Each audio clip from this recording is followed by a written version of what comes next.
ఏంటొదినా, నిండు గర్భిణివి, చక్కగా నీకు తినాలనిపించినవి తిని సంతోషంగా ఉండాలి కాని అలా దిగులుగా ఒకటి. మరేం చేయాలొదినా, మన వీడియోస్ని చాలామంది సబ్స్క్రైబ్ చేసుకోకుండానే చూసి వెళ్ళిపోతున్నారు.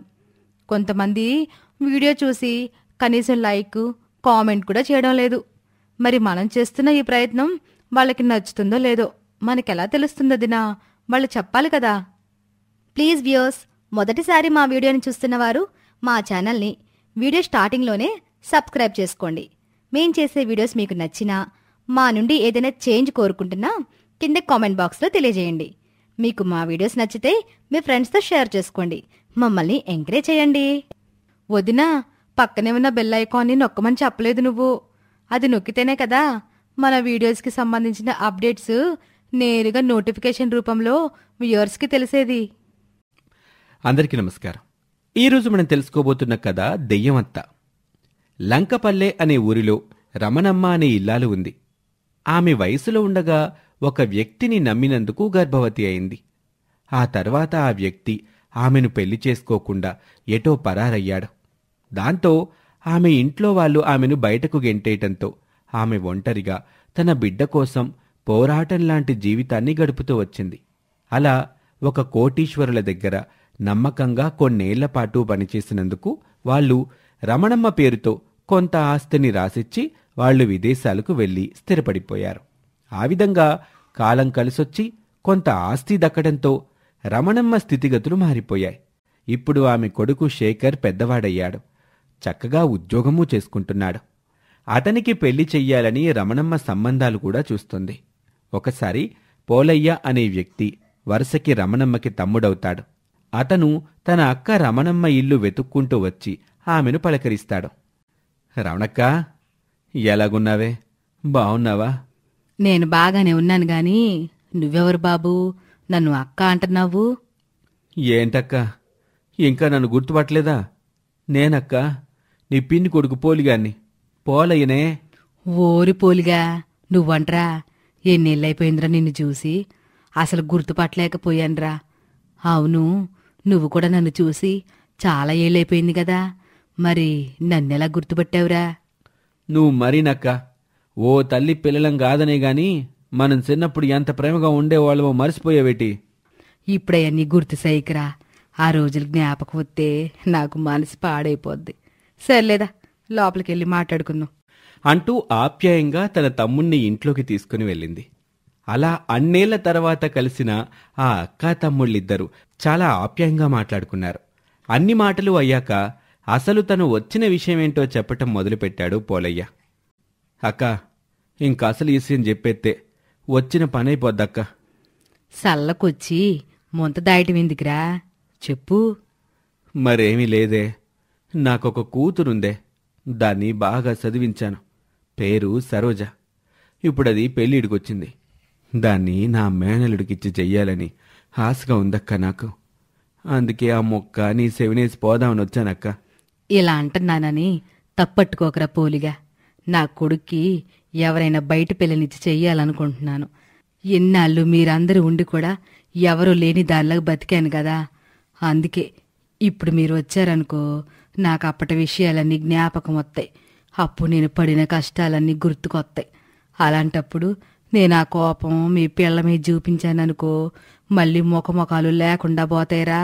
అందుకే మీ పిల్లకి ఇంకో సంబంధం చూడరా తమ్ముడు అంటూ సున్నితంగా తన మనసులో ఉన్న మాటని చెప్పేసింది. అదే సమయానికి ఆఫీస్ నుంచి రమణమ్మ కొడుకు శేఖర్ రావటం, కొత్తగా తమ ఇంట్లో కనిపిస్తున్న మనిషి ఎవరా అని శేఖర్ చూస్తూ ఉండగా రమణమ్మ తన కొడుక్కి పోలయ్య గురించి చెప్తుంది.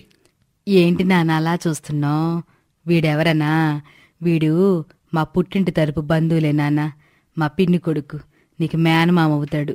మనం ఇక్కడ ఉంటున్నామని తెలుసుకుని ఎన్నేళ్ల తర్వాత చూసిపోవడానికి వచ్చాడు అని అసలు విషయం దాటేస్తూ మొక్కుబడిగా తన కొడుకుని పోలయ్యకి పరిచయం చేసింది.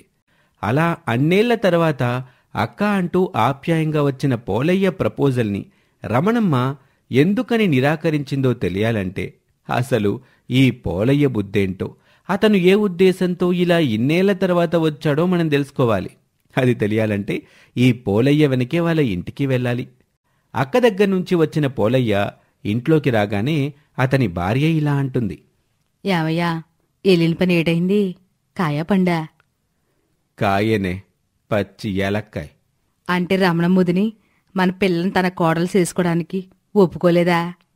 వద్దే, అలా వదినా అని వరుసలు గలపకు అంటూ అక్కడ తన అక్కతో జరిగిన సంభాషణ మొత్తాన్ని భార్యకి వివరిస్తాడు. అంతా విన్నాక ఆ ఇల్లాలు తన భర్తతో, చూడవయ్యా, మీ బోళ్ళందరిలో కాస్తంత పచ్చగా ఉందంటే అది మీ రమణక్కే. మిగిలినోళ్ళున్నారెందుకు? ఎక్కడేసిన గొంగలంటే అక్కడే ఉన్నట్టు, ఎదుగు బొదుగు లేకుండా అట్టాగే ఉన్నారు. నువ్వేం చెప్పాలనుకుంటున్నావో చెప్పవే. ఏం చెప్పాలయ్యా, మీ అక్క వద్దన్నా సరే ఒకసారితో వదిలిపెట్టకూడదు మనం. ఎట్టాగైనా మన పిల్లని మీ అక్క ఇంటికి కోడలుగా చెయ్యాల. అంత పెద్ద ఆస్తిలో మన పిల్లనుంచాల. కాబట్టి 1కి 10 సార్లు మనం ఈ పని మీదే మీ అక్కని రుబ్బి రుబ్బి ఒప్పిద్దాం అని తమ వంకర బుద్ధిలో ఉన్న అసలు ఆలోచన గురించి ఆ భార్యాభర్తలిద్దరూ మాట్లాడుకున్నారు. మరోవైపు ఇన్నేళ్ల తరువాత వచ్చిన తన పుట్టింటి బంధువుని చూశాక రమణమ్మకి పాత విషయాలన్నీ గుర్తుకు రావటం మొదలైంది. అందుకే ఆ ఉద్రేకాన్ని, కోపాన్ని తట్టుకోలేక ఆమెకు గుండెపోటొచ్చింది. కంగారుపడి ఆమె కొడుకు శేఖర్ హాస్పిటల్కి తీసుకువెళ్ళినా అప్పటికే ఆమె ప్రాణం వదిలేసింది. అలా రమణమ్మ చనిపోయిన తర్వాత 3 రోజులకి రమణమ్మ కొడుకు శేఖర్ దగ్గరికి పోలయ్య వచ్చాడు. ఏంట్రా అల్లుడు, మీ అమ్మ ఇట్టా చేసింది. చిన్నప్పుడు మీ అమ్మ అంటే నాకెంత ఇష్టమో, నేనంటే మీ అమ్మకి ఎంత ఇష్టమో నేను చెప్పలేనురా. కానీ దాని బతుకలా అయిపోయేటప్పటికి నేను చిన్నోని కాబట్టి పెద్దవాళ్ళతో మాట్లాడలేకపోయానురా. మళ్ళీ ఇన్నేళ్ళకి అది ఏడుందని తెలిసొచ్చేసరికి అది మనందరినీ వదిలిపోయిందిరా. సాలే ఊరుకోవయ్యా, అల్లుడు నట్టా బాధ పెడతావేంటి నువ్వు? పాపం మొన్ననే కదయ్యా తమ్ముడు నీ కూతుర్ని నా ఇంటికి కోడలుగా చేసుకుంటాను రాని మాట ఇచ్చింది కదా. ఆ మాట, ఆ కోరిక తీరకుండానే పోయిందయ్యా మహాతల్లి అంటూ వాళ్ళొచ్చిన అసలు విషయాన్ని శేఖర్ చెవిన వేశారు. ఇక అలా మెల్లగా తామనుకున్న లక్ష్యం వైపు శేఖర్ బుర్రని ట్యూన్ చేస్తూ చివరికి తమకు కావాల్సిన మాటని అతనితో అనిపించారు ఆ ముదుర్లిద్దరు. సరే మావయ్య, నేను మీ అమ్మాయిని పెళ్లి చేసుకోవటమే నిజంగా మా అమ్మ ఆఖరి కోరికైతే నేను తప్పకుండా చేసుకుంటాను అని శేఖర్ మాటివ్వగానే రమణమ్మ ఆత్మ అక్కడికొచ్చింది. కాని ఆమె ఎవరికీ కనిపించకపోవటంతో ఆమె ఆత్మఘోష ఎవరికీ వినిపించటం లేదు. ఓరే నాన్న, వాళ్ళ మాటలు నమ్మబాకురా. నాకు వాళ్లతో బియ్యం అందుకోవాలని లేదురా. వాళ్ళ మాటలు విని మోసపోకు నాన్న. వాళ్ళు మన వెనక ఉన్న ఆస్తి కోసమే వచ్చారా. నేను ఎవ్వరికి ఏ మాట ఇవ్వలేదు నాన్న అంటూ ఎంత మొత్తుకున్నా ఉపయోగం లేకుండా పోయింది. చివరికి పోలయ్య దంపతులు తాము కోరుకున్నట్టే తమ మేనల్లుడితో తమ కూతురు సరోజకి పెళ్లి జరిపించి అత్తారింటికి పంపించారు. అలా తన ఇంటికొచ్చిన పిల్ల మీద దెయ్యం రమణమ్మకి ఏ కోపమూ లేకపోయినా ఆమె వెనుక ఉన్న వాళ్ల మీద మాత్రం చాలా కోపం ఉంది. ఇంతలో సరోజ తల్లి అక్కడికొచ్చింది. చూడమ్మా సరు, నేను అల్లుడు కోసమని మందు తెప్పించానే. రేపు ఎల్లుండో అది మీ నాన్న తెచ్చి నీకెత్తాడు. దాని 4 రోజులు మీ ఆయన తినే తిండిలో కలిపెట్టు. ఇక మీ ఆయన నీ కొంగట్టుకుని తిరుగుతా ఉంటాడు. ఆస్తి నీ పేరు రాసేమన్నా రాస్తాడు అని ఆ తల్లి కూతుళ్ళు మాట్లాడుకున్న మాటలు అక్కడే ఆత్మలా ఉన్న రమణమ్మ వింటుంది. అమ్మో, నా కొడుకుని లొంగ తీసుకోవడానికి వీళ్ళెంత కుట్రలు చేస్తున్నారా? ఎలాగైనా వీళ్ళకి బుద్ధి చెప్పాలి అని అనుకుంటుంది. వెంటనే అక్కడి నుంచి మాయమైపోయింది. అలా 2 రోజుల పాటు దెయ్యం రమణమ్మ అక్కడికి రాలేదు. కాని 2 రోజుల తర్వాత ఏం శక్తులు సంపాదించుకొని వచ్చిందో ఏమో కాని తన కోడలు ఒక్కదానికే కనిపించే వరంతో అక్కడికొచ్చింది. ఇక తన తల్లిదండ్రుల మాట ప్రకారం సరోజ తన భర్తకి ఆ మందుని టిఫిన్లో కలుపుతుంటే అక్కడికి దెయ్యంలా వచ్చిన రమణమ్మ ఆ ప్లేట్ని విసిరికొట్టి తన కోడలికి మొదటిసారి కనిపించింది. చూడవే కోడలా, నీ బుద్ధి మీ అమ్మా నాన్నలాగా పెడబుద్ధి కాదని నాకు తెలుసు. కాని ఆళ్ల మాట విని నువ్వు నా కొడుకుని లొంగ తీసుకోవడానికి ఇలాంటి వెధవ వేషాలు వేశావంటే నీ సంగతి చూస్తాను.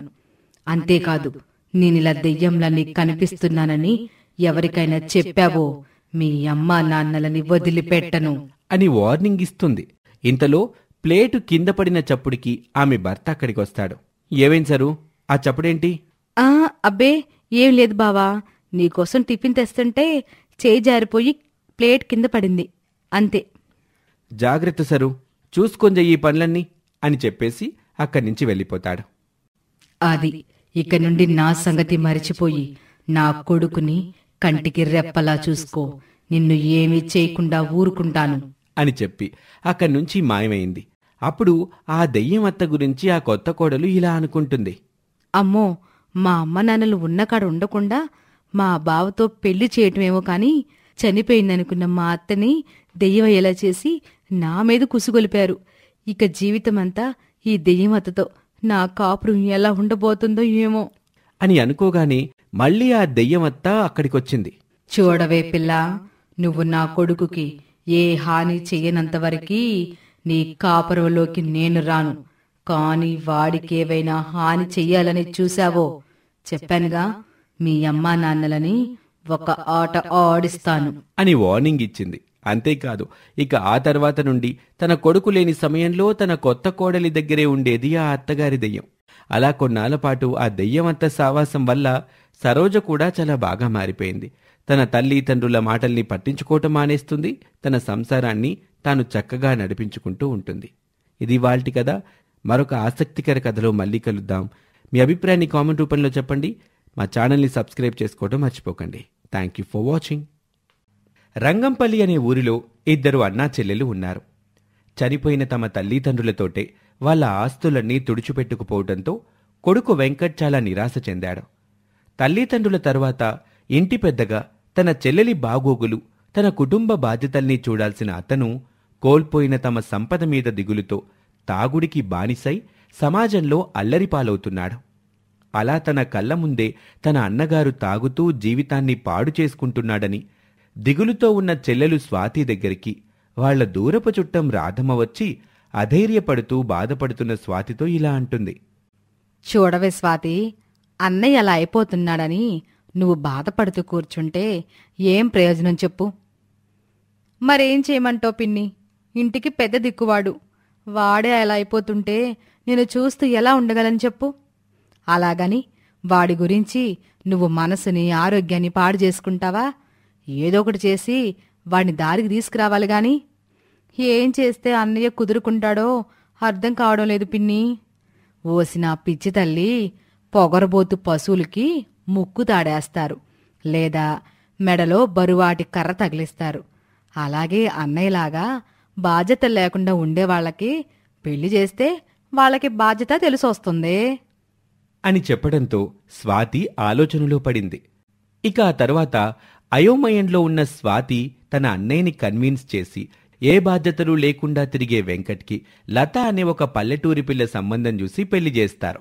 పెళ్లైన కొత్తలో తన భార్య మాట విని వెంకట్ తాగుడు మానేశాడు.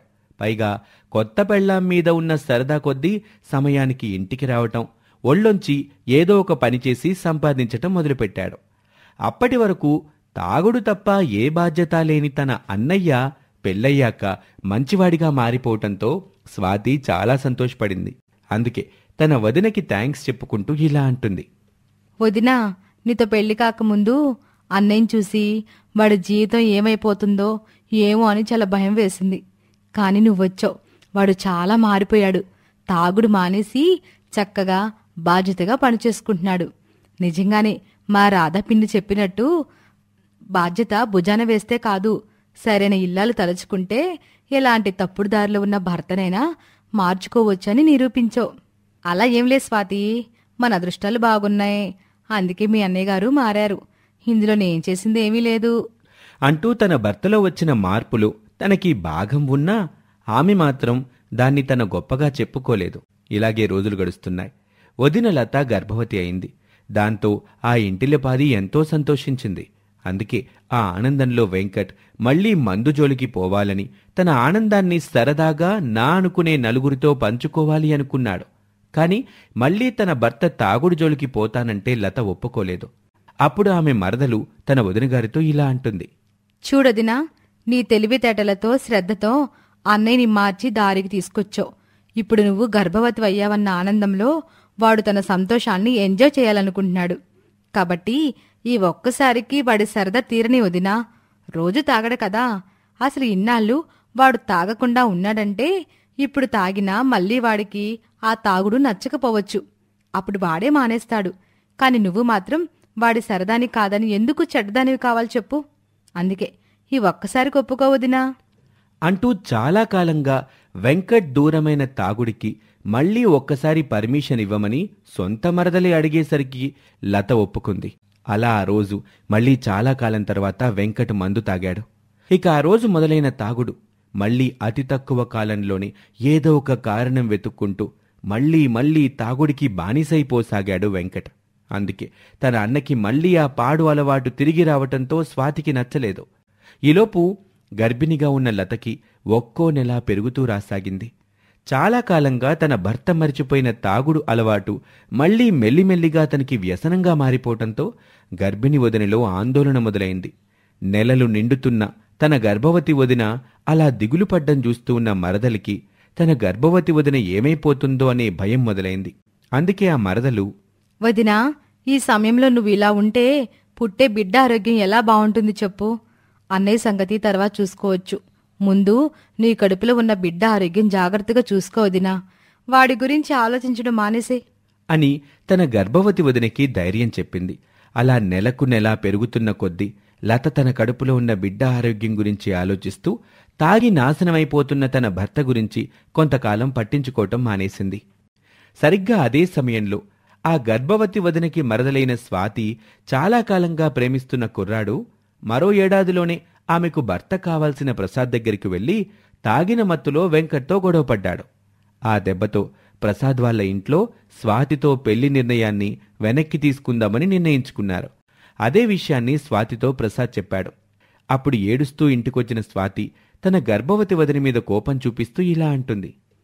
ఏవమ్మా మహాతల్లి, ఇప్పుడు నీకు నీ మొగుడికి కళ్ళు చల్లబడ్డాయా? నాకన్నా పెద్దవాడయుండి నా బ్రతుకుని బాగు చేయకపోయినా పర్వాలేదు, కాని నిన్ను ప్రేమించిన ఒక మంచి మనిషిని, నాకు మెట్టినిల్లు కావలసిన ఒక మంచి కుటుంబం దగ్గరికి వెళ్ళి నీ తాగుబోతు మొగుడు గొడవ పెట్టుకొచ్చి నా జీవితాన్ని నాశనం చేశాడు. అసలు నీకు ఏం అన్యాయం చేశానని నా జీవితాన్ని ఇలా పాడు చేస్తున్నారు అంటూ తన అన్నయ్య చేసిన తప్పుకి అతన్ని ఏమీ అనలేక అప్పటికే సగం చచ్చి బ్రతుకుతున్న ఆ గర్భవతి వదిన్ని నానా మాటలు అనేస్తుంది. ఆమె తన మరదలికి ముఖం చూపించుకోలేక ఆ నిండు గర్భిణి ఇంట్లో నుంచి వెళ్ళిపోతుంది. అప్పటికే తన అన్న మీద ఉన్న కోపం వల్ల ఆ మరదలు కనీసం ఆ వదినగారిని ఆపను కూడా ఆపలేదు. అలా అటు భర్త పట్టించుకోకపోవటం, ఇటు మరదలు నిర్లక్ష్యంగా ఊరుకోవటంతో గర్భవతి వదిన ఒక్కతే గుడి దగ్గర అన్నదానాలు పెట్టే దగ్గర ఉంటూ తన కడుపు నింపుకునేది. ఇలా రోజులు గడుస్తున్నాయి. స్వాతిని పెళ్లి చేసుకోవాలనుకున్న ప్రసాదు మళ్లీ తన మనసు మార్చుకోవటంతో స్వాతిని పెళ్లి చేసుకోవటానికి తన ఇంట్లో వాళ్ళని ఎలాగైతే ఒప్పించాడు. అందుకే ఈసారి వెనక ముందు ఆలోచించకుండా తన తరపున అన్నావదనుడు లేకపోయినా సరే తను మాత్రం పెళ్లి చేసుకుని తన అత్తారింట్లోకి అడుగుపెట్టింది. అప్పుడొకరోజు ప్రసాదు స్వాతితో ఇలా అంటాడు. స్వాతి, పాపం మీ గర్భవతి వదిన ఎక్కడికెళ్ళిందో ఏమో, కనుక్కోకుండా మీరిలా ఊరుకోవటం కరెక్ట్ కాదేమో కదా. అబ్బా, మళ్ళీ వాళ్ళని నాకు గుర్తు చేయకు ప్రసాద్. అసలు మా అన్నయ్య అలా అవడానికి కారణం సగం మా వదినే. అయినా మొగుడిని ఎలా దారిలో పెట్టుకోవాలో తెలియనప్పుడు ఏ ఆడదాని బ్రతికైనా ఇలాగే ఉంటుంది. అసలు నువ్వు తన మీదేమీ జాలిపడనక్కర్లేదు. తను తెలివైందేలే. ఈ పాటికి ఏదో ఒక చోట హ్యాపీగానే ఉండుంటుంది. అసలు నా అదృష్టం బాగుండి నీ మనసు మార్చుకుని మీ ఇంట్లో వాళ్ళని ఒప్పించావు. మన పెళ్లి జరిగింది. అదే ఆ దరిద్రపు మొఖాలిద్దరినే చూస్తూ ఉంటే నా జీవితం ఏమైపోయేదో అని అనేసరికి ప్రసాద్కి పట్టరాని కోపం వస్తుంది. కట్టలు తెంచుకున్న కోపం రావటంతో ప్రసాద్ ఇలా అంటాడు. బుద్ధి లేకుండా మాట్లాడుకు స్వాతి. నేను నిన్ను పెళ్లి చేసుకోవటం నీ అదృష్టం బాగుండటం వల్ల కాదు. మీ వదిన మా ఇంటికొచ్చి మా అమ్మా నాన్నల్ని నన్ను కన్విన్స్ చేయటం వల్ల జరిగింది. అంత జరిగినా తను ఈ విషయం మీకు చెప్పొద్దంది. అందుకే మేము ఇంతకాలం డైరెక్ట్గా తన గురించి నీతో ఎప్పుడూ మాట్లాడలేదు. మేము ఇండైరెక్ట్గా చెబుతున్న ప్రతిసారి నువ్వు ఆ టాపిక్ని మార్చేస్తున్నావు. అందుకే ఇన్నాళ్ళు మీ గర్భవతి వదిన మీద జాలి కలిగినా నీలో ఏదో ఒకరోజు మార్పు వస్తుందిలే, అప్పుడు ఆమెని మనింటికే తీసుకొద్దామనుకున్నావు. కానీ నువ్వు ఆమెనే ఇంతగా ద్వేషిస్తున్నావు. అసలు తాగుడే మానేసిన మీ అన్నయ్యకి మళ్ళీ తాగుడు అలవాటు కావడానికి కారణం నువ్వు కాదు. ఈ విషయం కూడా మీ వదిన చెప్పలేదు, మీ బంధువులు చెప్పారు. చక్కగా భర్తతో తాగుడు మాన్పించి దారికి తెచ్చుకున్న ఆ ఇల్లాల్ని కన్విన్స్ చేసి మళ్ళీ మీ అన్నయ్య తాగుబోతయ్యేలా చేసింది నువ్వు. కానీ శిక్ష మాత్రం మీ గర్భవతి వదినక అంటూ అసలు నిజం చెప్పేసరికి ఆ మరదలికి అప్పుడు నెత్తిన ఉన్న కళ్ళు కాస్త నేలమీదకొచ్చాయి. అందుకే తన గర్భవతి వదిన ఎక్కడుందా అని వెతుక్కుంటూ వెళ్తుంది. చివరికి ఆమె ఊరి చివర ఒక చిన్న పాక వేసుకుని అందులో నెలలు నిండిన గర్భంతో తన పనులు తాను చేసుకోలేక చాలా అవస్థపడుతూ కనిపిస్తుంది. అప్పుడు మరదలు తన వదినతో ఇలా అంటుంది. నన్ను క్షమించదినా, అసలు ఇదంతా నా వల్లే జరిగింది. అన్నయ్య తాగుతున్నాడని ఎప్పుడు బాధపడ్డమే గాని వాడితో ఆ తాగుడు మాన్పించడానికి నేనెప్పుడూ ఏ ప్రయత్నమూ చేయలేదు. కాని నువ్వొచ్చాక వాడితో తాగుడు మాన్పించావు. మళ్ళీ ఆ రోజు నిన్నొప్పించి వాడిని తాగులోకి నెట్టింది నేనే. మరి నీ బ్రతుకుని ఇలా చేసినా నువ్వు నా బ్రతుకుని బాగు చేయడానికి నా అత్తారింటికి వెళ్ళి వాళ్ళని ఒప్పించావు అంటూ బోరున విలపిస్తుంది. తన గర్భవతి వదిని పట్టుకుని ఏడ్చేస్తుంది. తనని అన్ని మాటలన్నా అంత అవమానించినా సరే ఆ గర్భవతి వదిన తన ఆడపడుచుని వెంటనే క్షమించేస్తుంది. ఇక ఆ తర్వాత నుండి ఆ వదిన ఆడపడుచులిద్దరూ కలిసి వెంకట్ని నిదానంగా మార్చుకుంటారు. పండుగలంటే ఎంతో భక్తితో జరుపుకునే అత్తగారు ఈసారి దసరా పండక్కి తన ఇద్దరు కోడలతో వ్రతం చేయించాలి అనుకుంటుంది. ఇక అత్తగారు తమతో వ్రతం చేయించాలని అనుకుంటుందని కోడళ్ళకి తెలుస్తుంది. దీంతో కోడళ్ళిద్దరూ మాస్టర్ ప్లాన్ వేస్తారు. పండగ వల్ల అత్త తమని ఏ రకంగా ఇబ్బంది పెట్టకుండా చెయ్యాలి అనుకుంటారు. ఇక అలా ఒకరోజు పెద్ద కోడలు ఇలా అంటుంది. ఏమీ చెల్లి, నవరాత్రులు వస్తున్నాయి కదా, మన అత్త మనల్ని ఊరికి ఉండనివ్వదే. అవునక్క, ఉపవాసం అంటూ మనల్ని ఏది తిననివ్వకుండా చేస్తుంది. అంతేకాదు పొద్దున్నే నిద్ర లేవాలక్క. అంత పొద్దున్నే నిద్ర లేవటం నా వల్ల అయితే కానే కాదమ్మా. దానికి అలా అంటే ఎలా? తలంటు స్నానం చెయ్యాలి, గుమ్మ ముందు కల్లాపి చల్లాలి, ముగ్గులు వేయాలి, పిండి వంటలు చేయాలి, బంధువుల్ని ఇంటికి పిలిచి వారికి కూడా సేవలు చేయాలి అక్క. వామ్మో, ఇవన్నీ మనం చేయాల్సిందేనా? ఇప్పుడెలా? నాకు పొద్దున్నే నిద్ర లేవడం అస్సలు రాదు. నేను అన్నం లేకుండా ఉంటాను కాని నిద్ర లేకపోతే ఉండలేనే అక్క. ఇంకా పిండి వంటలు నోరు ఊరిపోతాయి, తినలేకే ఉండలేను. ఇప్పుడెలాగే? మన అత్త ఆట కట్టించేదెలా? ఏం చేస్తే అత్త మన జోలికి రాదు? నీ బుర్రతో ఆలోచించి చెప్పవే. మనం ఇలా ఆలోచించేలోపు అలా పండుగ వచ్చేస్తుంది. ఇంకో 2 రోజులనక్క పండుగ ఉంది. మనం ఏం చేసినా ఈ రోజు చేయాలి, లేకపోతే మనకే ఇబ్బంది. తోటి కోడళ్ళిద్దరూ ఇలా మాట్లాడుకుంటూ ఉంటారు. ఇక అప్పుడే అత్తగారు అక్కడికి వస్తుంది. ఏంటమ్మో, ఏదో దీర్ఘంగా ఆలోచిస్తున్నారు? పండగ గురించేనా? అవునత్తయ్య, ఈసారి మీ ఆరోగ్యం కూడా అంతగా బాగోలేనట్టుంది కదా. పండుగను చేసుకోకపోవడం మంచిదని మాకు అనిపిస్తుంది అత్తయ్య. అదేంటమ్మా అంత మాట అనేశారు? ఏడాదికి ఒకసారి వచ్చే దసరా పండగ మీది. నవరాత్రులు ఉదయాన్నే లేచి స్నానాలు చేసి భక్తితో ఆ దేవతను గొలిస్తే వారికి ఆ సంవత్సరం అంతా శుభమే జరుగుతుంది. మీరు నా గురించి ఆలోచించకండి. ఈసారి మీతో కూడా వ్రతం చేయించాలని అనుకుంటున్నాను నేను. ఖచ్చితంగా మన పండగ చేసుకోవాల్సిందే. అత్తగారు అలా చెప్పి వెళ్లిపోతుంది. కోడళ్ళిద్దరూ తలలు బద్దలయ్యేలా ఆలోచిస్తూ ఉంటారు. చివరికి పెద్ద కోడలికి ఒక ఆలోచన దడుతుంది. నాకొచ్చిన ఐడియాతో అత్త పని అంతే చెల్లి. ఈ దెబ్బకి నోరు కూడా మెత్తదంతే. అవునా? ఇంతకీ ఏంటక్క నీ ఐడియా? ఇక ఆ సమయంలో పెద్ద కోడలు చిన్న కోడలి చెవిలో రహస్యంగా ఆ ఐడియా చెప్తుంది. ఇక ఆ ఐడియా విన్న చిన్న కోడలు కూడా ఆశ్చర్యపోతుంది. భలే ఐడియా వేసావక్క. ఈ దెబ్బకి అత్త మన మాట ఎత్తదు. ఆ తర్వాత మనం సంతోషంగా ఉండొచ్చు. ఈ విషయం ఎవరితో చెప్పకూడదే, లేకపోతే మొదటికి మోసం జరుగుతుంది. సరేనా? నీ మీద ఒట్టక్క, నేనెవరికి చెప్తాను చెప్పు. ఇక ఆ రాత్రి అత్తగారు తన గదిలో పడుకుని ఉంటుంది. అత్తతో పాటు ఆ గదిలో మామయ్య కూడా నిద్రపోతూ ఉంటాడు. కోడలిద్దరూ జాగ్రత్తగా ఆ గదిలోకి వెళ్తారు. ఇంతలోనే కరెంటు పోతుంది. ఆ చీకట్లో మామయ్యని ఇద్దరు కోడళ్లు చితక్కొట్టేస్తారు. ఆ గదిలో మామయ్య అరుపులు కేకులు వినిపిస్తూ ఉంటాయి. కరెంటొచ్చేసరికి కోడళ్ళిద్దరూ గదిలో ఉండరు. అత్తగారు మాత్రం తన భర్తకి ఏమైందోనని టెన్షన్ పడుతూ ఉంటుంది. ఏమైందండి? ఇంత రాత్రి వేళ అరుపేంటి? మిమ్మల్ని ఎవరైనా కొట్టారా? మీ ఒంటి మీద గాయాలు, దెబ్బలేంటండి? ఓసాయ్, ఆ గదిలో నువ్వు నేను తప్ప ఎవరున్నారే? నన్ను కొట్టింది నువ్వే కదా. ఎందుకు ఇట్లా చేసావే? నిన్నేమైనా అన్నానా? నా బాటికి నేను నిద్రపోతుంటే నన్ను కుక్కను కొట్టినట్టు కొట్టావు కదే. అబ్బా నొప్పి, ఈ నొప్పితో భరించలేను తల్లి. నేనెప్పుడు మిమ్మల్ని కొట్టానండి? నా పాటికి నేను నిద్రపోతుంటే మిమ్మల్ని ఎలా కొడతాను? నువ్వు కొట్టుకుంటే దెయ్యం వచ్చి కొడుతుందా? ఇక ఇంతలోనే అక్కడికి తోటి కోడలిద్దరూ వస్తారు. ఏమేంటి మావయ్య అలా అరిచారేంటి? ఏం జరిగింది? ఆ దెబ్బలేంటి మావయ్య? చూస్తుంటే అత్తయ్య మిమ్మల్ని చావగొట్టినట్లుందే. ఏంటి అత్తయ్య ఇది, ఇలా భర్తను కొట్టొచ్చా? ఛీ ఆపండే, నేనెప్పుడు మీ మావయ్యని కొట్టాను? ఇక ఆ మరుసటి రోజు అత్తయ్య స్నానానికి వెళ్తుండగా బకెట్లో కుంకుమ కలుపుతారు. ఆ కుంకుమ నీళ్లను చూసి అత్తయ్య భయపడిపోతుంది. అమ్మో, రక్తం రక్తం, కొడల్లో త్వరగా రండే, త్వరగా రండి. అత్తగారి కేకలికి కోడళ్లు వెళ్తారు. ఏం జరిగింది అత్తయ్య, ఎందుకు ఇలా అరుస్తున్నారు, ఏమైంది? అలా చూడండి, బకెట్ నిండా రక్తం ఎర్రగా ఉంది చూడండి, నాకు భయం వేస్తుంది, ఏదో జరుగుతోంది. మీరు భయపడకండి అత్తయ్య, ఇక్కడ ఏ రక్తం మాకు కనిపించడం లేదే, మీకు మాత్రం ఎలా కనిపిస్తోంది? అవునత్తయ్య, మాకేం కనిపించట్లేదు.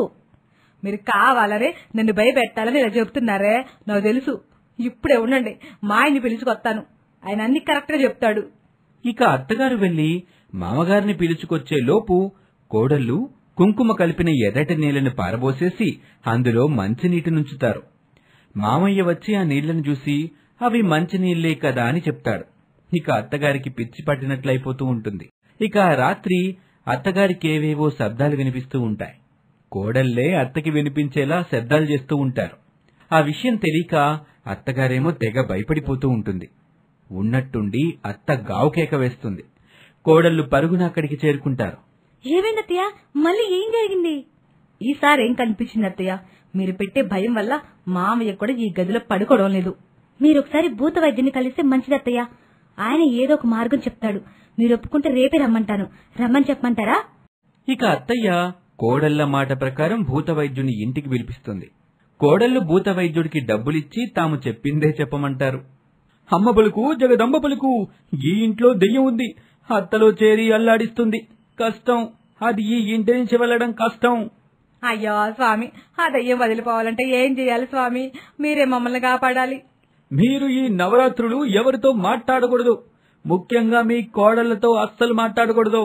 ఎక్కువ సమయం మీరు మీ గదిలోనే ఉండాలి. ఇట్ట చేస్తే అది ఈ ఇంటి నుంచి వెళ్ళిపోద్ది. అట్టా చేయకుంటే మీ ఇంట్లో అందరూ బలైపోతారు. లే స్వామి, అలాగే చేస్తాను, మీరు చెప్పినట్లు చేస్తాను.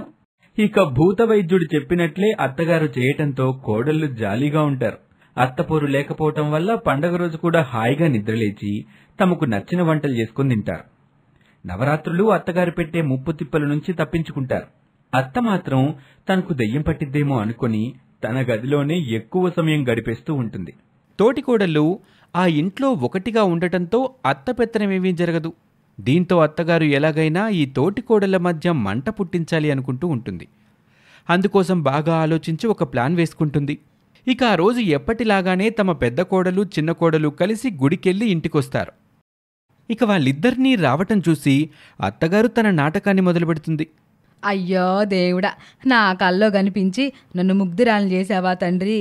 భగవంతుడా, నా జన్మ ధన్యమైంది. ఇక చాలు స్వామి, చాలు. నువ్వు కోరుకున్నట్టుగానే నీ మొక్కును తీర్చుకుంటాను స్వామి. అత్తగారు అలా మాట్లాడటం చూసి కోడళ్ళిద్దరూ ఆశ్చర్యపోతారు.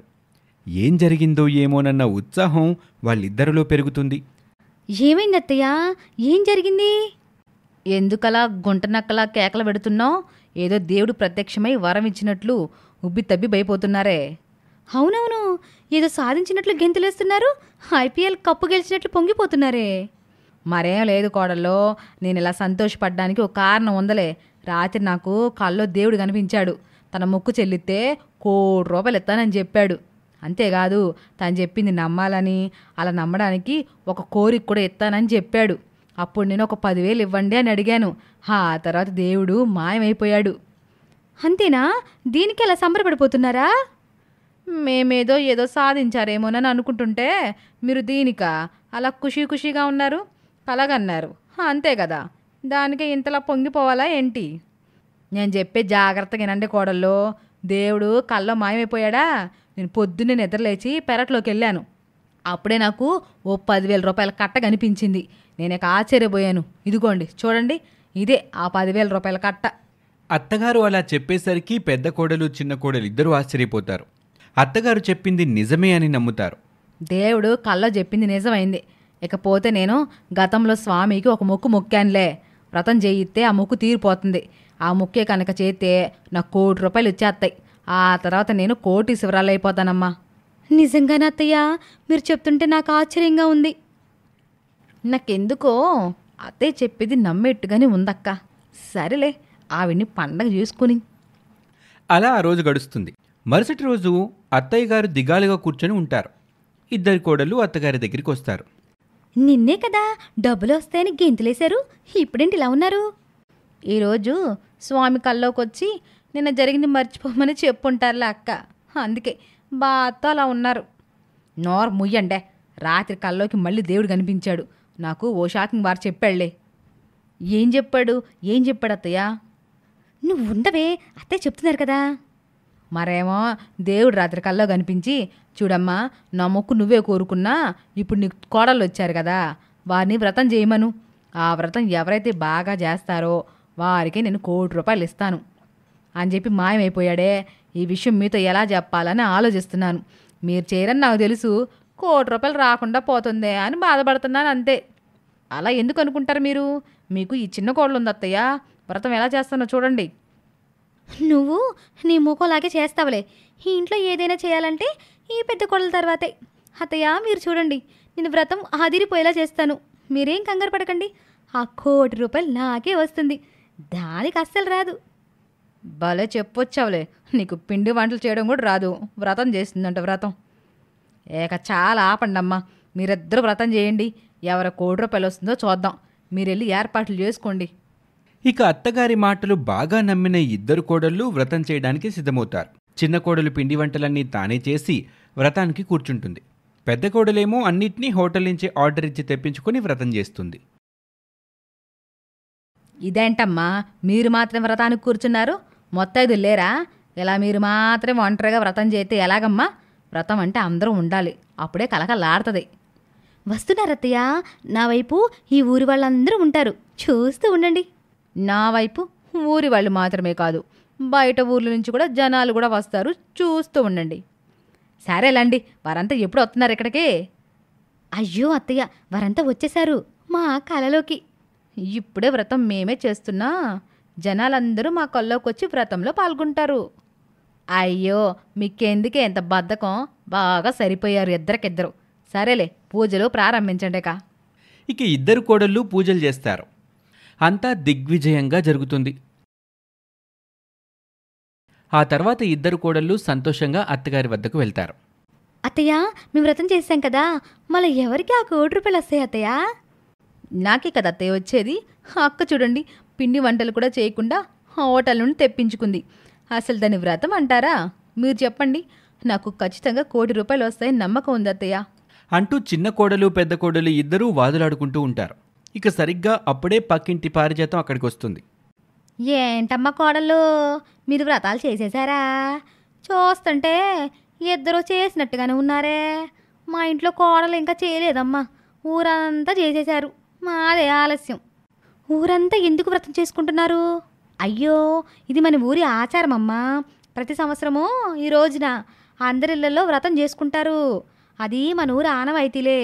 మీరు పర్వాలేదు, మీ అత్త చెప్పినట్లుగానే వ్రతం చేసేశారు. అవతల నా కోడలు ఇంకా నిద్రనే లేవలేదమ్మా. సరేలేండి, ఏం చేస్తాం? ఎందుకు మీరెందుకు వచ్చినట్లు? మీ అత్తయ్య నా దగ్గర ₹10,000 తీసుకొచ్చింది, అది ఇస్తానంటే వచ్చానమ్మా. ఇదిగో పారిజాతం, తీసుకో, 10,000 తీసుకొని బయలుదేరాక. పారిజాతం తనిచ్చిన 10,000ని తీసుకుని వెళ్ళిపోతుంది. ఇక అత్తగారు చెప్పిన కథను నమ్మి వ్రతం చేసిన కోడళ్ళు కోపంతో రగిలిపోతూ ఉంటారు. ఇద్దరూ ఒక్కసారిగా సీరియస్గా అత్తగారిని చూస్తారు, అత్తగారి మీద అరుస్తారు. మరేం చేయను, ఊరంతా వ్రతం చేస్తారు, మీకేం బద్ధకాలు ఎక్కువ? ఇలా డబ్బు ఆశ చూపితే వ్రతం చేస్తారని ఈ నాటకం ఆడాను. ఇక అత్తగారు చెప్పిన ఈ మాటకి ఇద్దరి కోడళ్ళు ఒకరి ముఖాలు ఒకరు చూసుకుంటూ ఉండిపోతారు. ఈ స్టోరీ మీకు నచ్చితే లైక్ చేయండి, కమెంట్ చేయండి. ఇలాంటి ఇంట్రెస్టింగ్ స్టోరీస్ మరిన్ని వినటం కోసం మన ఛానల్ని ఇప్పుడే సబ్స్క్రైబ్ చేసుకోండి. Thank you for watching.